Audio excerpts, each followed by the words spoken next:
If many of you didn't notice, I was heavily invested, and am heavily invested, in the UK Supreme Court's hearing of the claims that suspension of Parliament was unlawful. I talked about this briefly in today's video on the Moistonia Live channel, and I'm watching it now as we speak, in the sense that I've got it muted because there is a recess.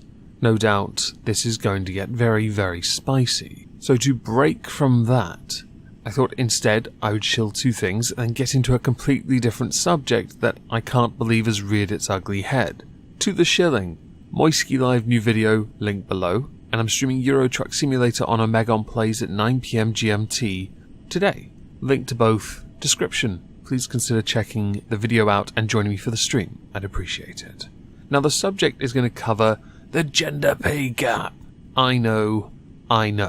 It's not a thing, it needs to stop. The fact people legitimize it just shows how remarkably stupid they are, or how remarkably clever they are to abuse something to make money. So I guess it all depends on how you perceive it. I personally think it's a bit of both. I think it is quite clever that some companies are milking things like the gender pay gap to make money. Some have not been able to do so to the point where their businesses have shut because of that one day in the month where they introduce this, they don't enforce it. But since some customers were refused service because of their gender, i.e. that beer, do you remember the IPA, the pink one?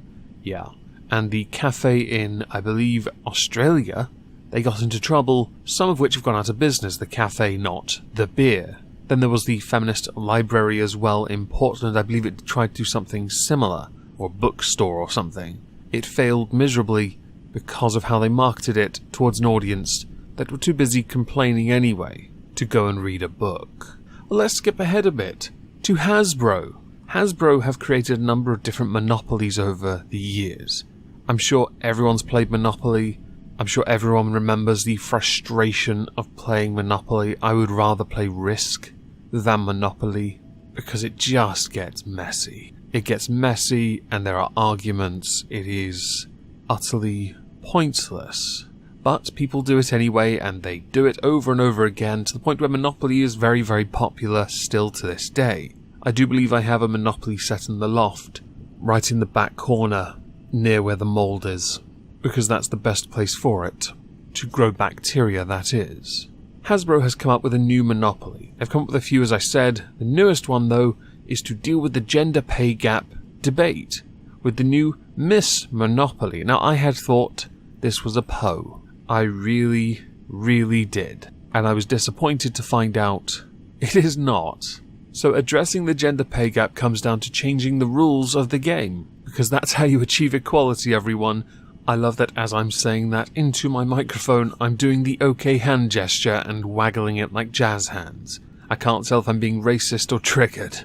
That's exactly what Miss Monopoly brings to the table. Sounds very sexist, I'm just saying. And very non-binary exclusionary. Hasbro is launching a new version of the iconic board game that celebrates female trailblazers and is the first where women make more than men. The new game, which includes several modern updates, includes ride shares instead of railroads, Wi-Fi instead of waterworks, and goes on sale this month at major national retailers for a suggested price of $20.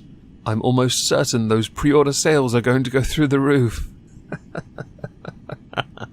Jen Boswinkle, the Senior Director of Global Brand Strategy and Marketing for Hasbro Gaming, has said that the game is designed for today's kids and highlights a subject they may not know about yet, because when they hear about it, kids being remarkably open, blind, blunt, they're going to say the following: it's not fair that girls get paid more than guys. And then you're going to lead them and say, yes, well, in society, guys get paid more than girls.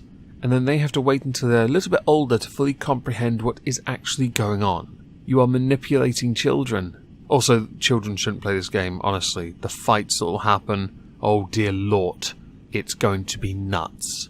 Jen Boswinkle was quoted as saying, with all the things surrounding female empowerment, it felt right to bring this to Monopoly in a fresh new way. It is giving the topic some relevancy to everyone playing it, that everybody gets a turn, and this time women get an advantage at the start. That's not equality though. If you want to teach equality, you give them everything level equal. Even playing field is how you teach equality. You don't do it by trying to fob off a message that has been debunked by everyone. Although I think this will probably play into the hands of those who are blind and believe this nonsense. This inane drivel, this... I'm quite fond of this word, so I'm going to say it. Tosh. The wage debate at game night. The debate over equal pay starts before shuffling the cards, choosing a token and rolling the dice. The banker doles out 1,900 to each female player and 1,500 to each male. The gap will continue every time a player passes go, with women getting $40 more than the men. Instead of investing in real estate properties, players invest in inventions and innovations that are made by women, including chocolate chip cookies, bulletproof vests, solar heating, and ladies' modern shapewear. Well, already I'm poking holes at this, as bulletproof vests were designed and created originally in the 1800s by Kazimierz Zeglin, and solar heating, or solar thermal collection, was originally created by Frank Walker. This is already a lie. Well done. It's nice to know you're perpetuating and continuing to knuckle down, double down on these lies. Bosswinkle was quoted as saying, "We made sure that this felt authentic and was a fun game families could play and learn about these things that they love and are a part of in their life that they didn't know were invented by women." Well, it's a lie already, so... Although I'll give them chocolate chip cookies. I'm more of an oat and raisin guy. Oh well.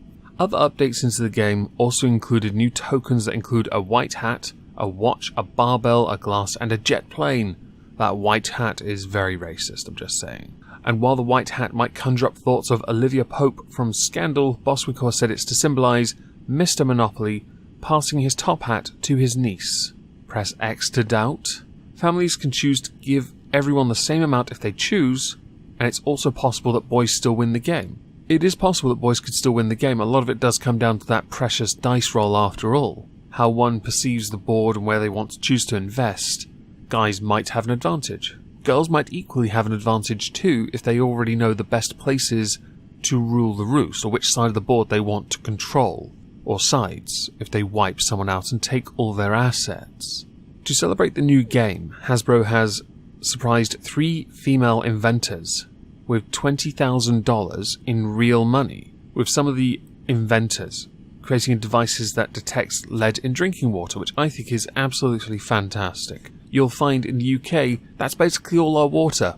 That and a copious amount of copper. By all means, come detect it, so we can then find a way to get rid of it. Don't you dare say magnet.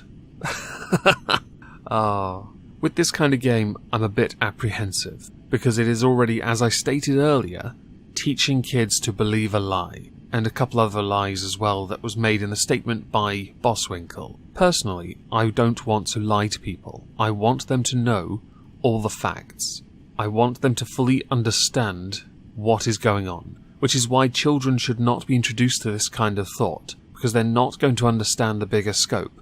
We could try and explain it to kids, but they might struggle. Although, in retrospect, I probably could explain it to a kid by saying, okay, women by and large choose simpler jobs that are lower paying, because it's safer, and because a lot of them, the majority of them, want to have kids, and therefore don't want the additional stress.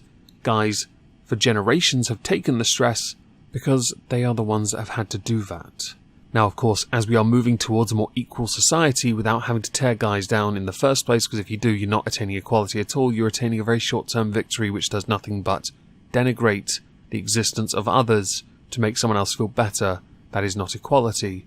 There are still going to be instances where there is going to be inequality, and we should of course address that. But when it comes to work, guys generally go for the more stressful and more physically demanding jobs. Some could say mentally demanding, but as women make up the majority of care jobs, it is dependent on the type of occupation and mental strain that job provides. Provides? That sounds wrong. Okay, perhaps children shouldn't know about this yet. Maybe wait till a little bit older to fully understand the concept. Although I think the first part was right. Anyway, I'd very much like to know what you think about this. I have noticed there are a number of different versions of Monopoly. My version is just basic bitch type. By all means, let me know what type of Monopoly game you have as well, and which inevitable fight happened first. Kids fighting over it, or adults having a temper tantrum because they couldn't handle the fact they didn't have enough money, and end up mortgaging a property that they would then lose the next turn anyway. So if I don't see you tonight over on the Omegon Plays channel, I hope you all have a lovely Tuesday, and thank you all for listening.